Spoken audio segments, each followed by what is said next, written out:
Hi friends, ఈరోజు మా ఇంట్లో సండే స్పెషల్స్ వచ్చేసి చాలా వెరైటీస్ చేసుకున్నాం.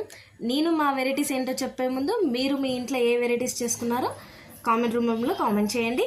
ఈరోజు మా ఇంట్లో సండే స్పెషల్ వచ్చేసి bagara rice, mutton curry, prawns curry, ఇది జన అంటారండి, మీ సైడ్ ఏమంటారో కామెంట్ కూడా చేయండి. ఇది ఎగ్స్ అండి, ఫిష్ ఎగ్స్, దీన్ని ఫ్రై లాగా చేశాను. ఇంకా వచ్చేసి చారు కూడా చేసాము. మేము ఈరోజు సండే రోజు ఇన్ని వెరైటీస్ చేసుకున్నాము. మీరు కూడా ఎన్ని వెరైటీస్ చేసుకున్నారో, ఎలా చేసుకున్నారో, ఎవరితో చేసుకున్నారో కామెంట్ చేయడం మాత్రం మర్చిపోకండి. సండే రోజు అండ్ ఈరోజు బోనాలు కూడా ఉన్నాయండి. ఎలా ఎంజాయ్ చేస్తారో కూడా కామెంట్ చేయండి. Thank you. ఈ వీడియో అందరికీ నచ్చినట్టయితే లైక్ చేయండి, షేర్ చేయండి అండ్ కామెంట్ చేయండి. Please subscribe my channel. Bye.